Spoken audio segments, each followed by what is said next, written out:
Well, I'm trying to get ready, but I'm getting half baked while I'm doing it, so. What do you mean half? I'm a responsible smoker. 2 muffins in the oven. One says, "Hey, it's really hot in here." What does the other muffin say? Holy fuck, you can talk! Holy fuck, that muffin's talking. Or no, I think he says I'm getting baked in here. I can't remember now. Oh, that's right, yeah. I'm getting baked in here, and the other guy says, holy shit, you can talk? Holy shit, that muffin's talking. Oh my god, that joke. If we have to explain a joke, it's not funny. We should start that over. That's terrible.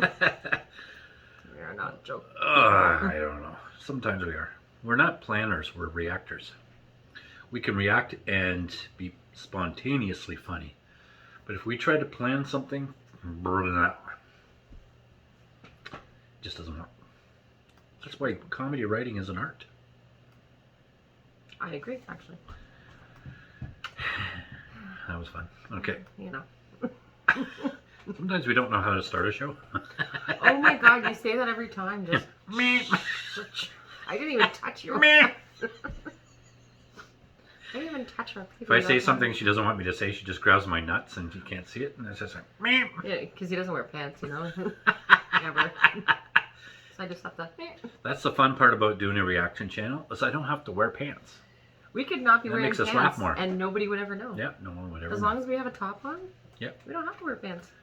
That's like a lot of people on Zoom at the office.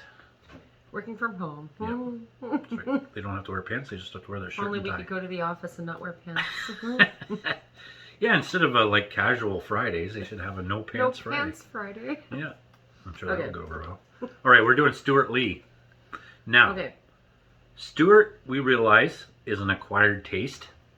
Like a jar of olives, apparently. We've done a couple of his a long time ago, and it's been a long time since we've done them. So, and apparently he's the type of person you have to watch the whole show to kind of get the context of what he's talking about. Okay. Because if you watch a clip, you tend not to understand how he led up to that. Okay, yeah. Well, that's like a lot of comedians. Some comedians, you can get them because they're doing quick jokes on the fly and whatever. Right. And you can do that. Okay. Not Stewart, apparently. So, and it's probably something we can't get on YouTube, so our Patreon fans have asked for this. So, see what we can do.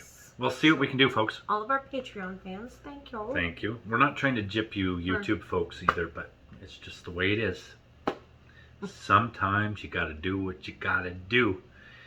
Are they here right now? Then feck them. No, then feck them. That's a joke. We love them. We love everybody. It's fine. All right, you ready? It's fine. Here we go. The whole show. This is like fucking over an hour long. Okay. Let's do it, and then we'll eat pizza.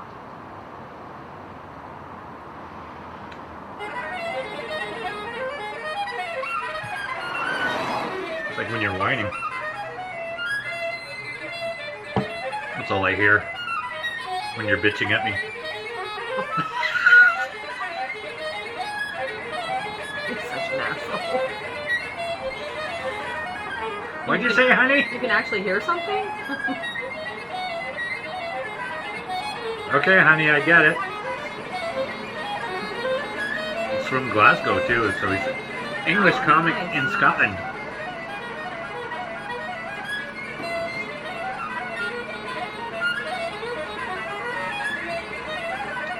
Sounds like the way I play violin. Yes. 2005, wow. Holy shit. Yeah, he's pretty young here. How could you miss so much stuff? That's great. It's good now. Staying alive, staying alive. Okay, none of this That's what he's right. gonna be doing We're all tonight. settled here, ready for a really great time. Turn off your mobiles and turn on your good comedy radar, because we really have got some fabulous polemic here. Please, Smells like put Joe. it together with a loud Glasgow. Don't punch me in the geggy for this, for Mr. Stewart Lee! 1, 2, 3. Look at Mr. Lee. 3, 4, 5. Look at King John. Mr. Lee, Mr. Lee, Mr. Lee, Mr. Lee. It's a pretty small venue, actually. Mr.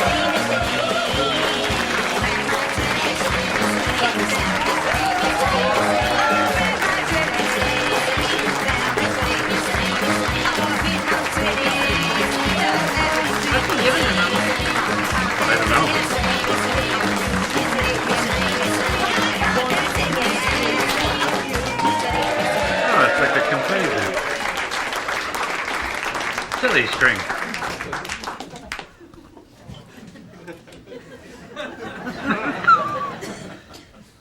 So, on September the 11th, 2001, Straight into it. I was actually on holiday, right? That seems distasteful now. But I wasn't to know at the time. You know, I didn't plan it. The holiday, I mean, not the attacks. And I was actually in the city of Granada in southern Spain, right? It's an interesting place. Granada was kind of the last point of Muslim occupation of medieval Europe. It's still a very mixed city. Lots of mosques, lots of churches, lots of Arab Spaniards and white European Spaniards, all getting on fine. And I was walking around there on 9/11, the 9th of November, reclaim the calendar. We invented those dates. I was walking around there on the 9th of November, 9/11, and I went into a little Spanish bar.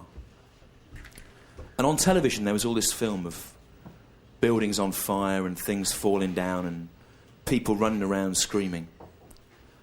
And I said to the barman, "Where's that?" In Spanish, "Donde está?"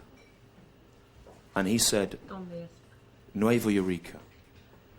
And I thought, oh, it's in Colombia or somewhere, it doesn't matter. Doesn't matter. And then I watched for a bit longer Glasgow, and I realised that it was New York, where English-speaking people live. And therefore a terrible newsworthy tragedy. And I don't know if you remember, do you remember the planes flying into the World Trade? Because we got that on the news in London, I don't know if you had it here. And I don't want to make any assumptions, you know, and so I was watching that in this Spanish bar, and then George Bush came on the television news, and he said, "We are going to get them folks what done this." Pretty much. And that annoyed me for two reasons. One, because it was grammatically inaccurate. And secondly, because you could already see the terrible kind of cultural fallout of what this was going to mean. There was suddenly a horrible tension between the Arab Spaniards and the white European Spaniards in this previously happy bar. And after a while, I couldn't stand the tension anymore. So I went into the gents to do a wee. And a couple of people over there sniggered at the word "we." That's fine. I know this is a tense subject to open with, and I'm happy that the word "we" has helped diffuse the atmosphere a bit. So I was standing there in this Spanish bar on the 9th of November doing a wee out of my cock.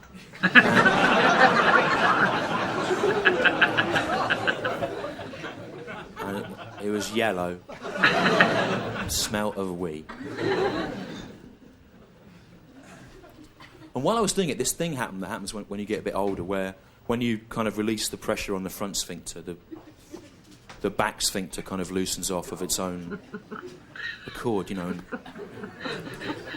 while I was there, this Arab guy came and he stood next to me, but I didn't make eye contact with him because I was embarrassed about the wee and world news events. But you know, while I was there, because I was a bit older, the front sphincter slackened off, the back sphincter went of its own accord, and suddenly a little fart came out.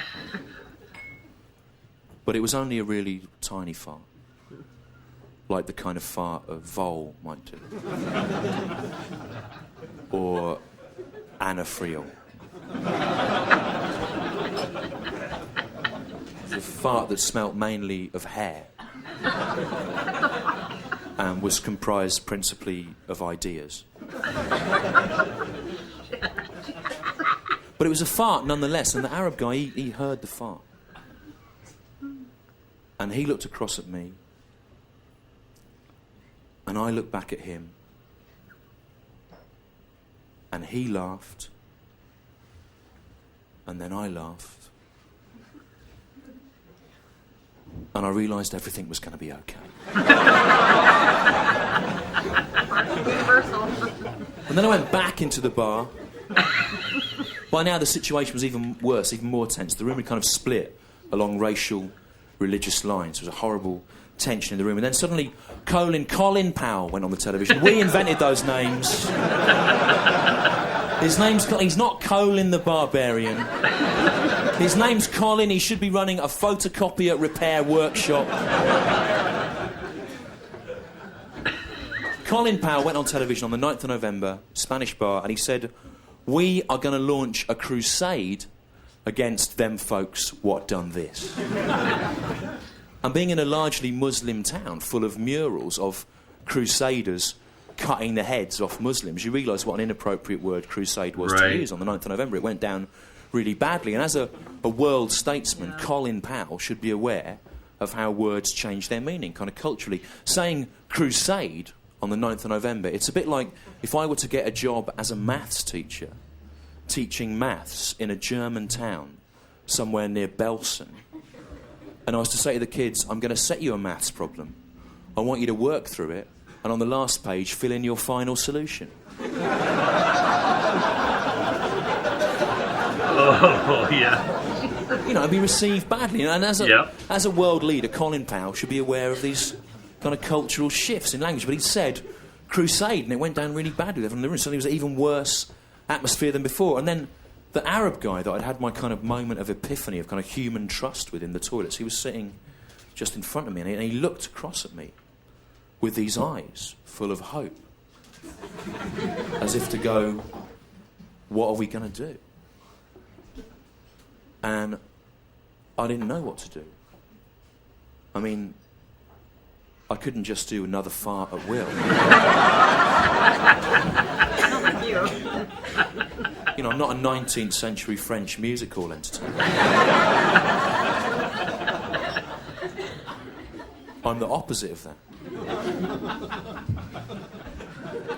In 4 main ways that there isn't time to go into now. But someone went, disappointed there. If you seek me out afterwards, I'll clarify the exact position. But I knew I had to do something, so it was my moment. So what I did was I just kind of lifted my leg up like that. And I sort of acted it out. I went, fuck, smell, horrible. And he laughed. And the guys he was with laughed. Gradually the laughter spread all around the room. There was a critic from The Independent on Sunday at the back, not laughing. But he didn't really get what I was doing, you know. It was kind of a mixture of the sacred and the profane. It just went over his head. But eventually, everyone in the room was laughing, and I realised that with that one inane, puerile, scatological gesture, I had achieved more for world peace than any politician had all day. Because farts are funny, Glasgow, right? That is the international baseline of all humour, farts, right? Yeah. And you can be as sophisticated as you like, Glasgow, but at the end of the day, you have to admit farts are funny. And you go, no, we don't actually agree with you, Stu. I saw a hilarious satirical cartoon in the New Statesman at the weekend, satirising EU farming policies. It was hilarious. Was it as funny as a fart? No, it wasn't. But actually, I saw Ian Hislop on television at the weekend, Stu, satirising the government with his voice going up at the start of a sentence and then down at the end. It was hilarious. Was it as funny as some gas that smells of shit coming out of an arse? No, it wasn't. And nothing Ian Hislop ever says or does or secretly imagines will be as funny as that. And I ran this show in the Edinburgh Fringe Festival, right, in August. And every year in Edinburgh, they have a prize for comedy, right, organised by Perrier, the Perrier Awards. Perrier, of course, owned by Nestlé. Nestlé, top of the World Health Organisation list of unethical companies. It's suggested that their milk marketing policies contribute to the death of 1.5 million children every year. So, every time you laugh at a Perrier-nominated act, a little baby dies. Bear that in mind. And every year in Edinburgh, they always give that award to comedy to a human being speaking about some stuff. But if they had any integrity, they would give the Perrier Award to the genuinely funniest thing that's going to happen in Edinburgh all August, which is just going to be an old Scottish tramp doing a fart in a wood. But, Glasgow, if a tramp farts in a forest and no one hears it, is it still funny? Yes, it is. Because it's some gas that smells of shit coming out of an arse. And if the Perrier had any integrity, which they don't, they would give that Perrier Award to comedy to a fart. And if Channel 4 had any integrity, which they don't, they would sign up that fart for its own 12-part Channel 4 comedy series deal. Some laughs, some doubt in the room. People are going, we're kind of with you, theoretically. We understand this is some kind of satire of something, but how would that actually work, Stu? An invisible cloud of shit-smelling gas with its own Channel 4 series. I don't know, Glasgow, I don't know. But what I say to you is, could an invisible cloud of shit-smelling gas with its own Channel 4 series be any less funny than the Friday Night Project? Must be a show that's on there, right? Yeah. So, the day after the 9th of November, which is the 9th of December, 912,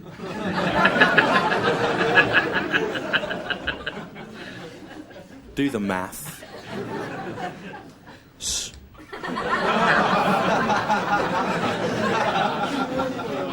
I flew back from Spain to Heathrow Airport. I got a minicab from Heathrow Airport to Stoke Newington, Hackney, North East London, where I live. And on the way, I had to go past the Finsbury Park Mosque, which you'll know, if you read the news, is the kind of hotbed of Muslim radicalism in Britain, run by Abu Hamza until recently. That's the guy who has an eye patch and hooks for hands. An eye patch and hooks for hands. That's not a good look for a religious leader. It's a good look maybe if you're considering auditioning for extra work in the sequel to Pirates of the Caribbean. Yeah. But it's not a good look for a religious leader. The Archbishop of Canterbury does not have an eye patch and hooks for his hands. He has a big, festive Christmas beard in which robins might nest. And that helps us to take his pronouncements on the ethics of the family and modern society more sympathetically than we would if he had hooks for his hands. You'd be suspicious. No, a woman there saying, it's only one hook. I think that it's hooks for hands. I think he's got two. But of course, luckily, the element of doubt's been introduced here. I'm able to go away and check that. If it's factually inaccurate, I can remove it from this video. As I can everything you've said. That's good. So it'll just look like a 60-minute stream of uninterrupted success. Although, ironically, I may consider leaving this part in to give the illusion of it being a genuine event. What do you think of that, viewers at home? This is simultaneously dishonest and yet also satisfying.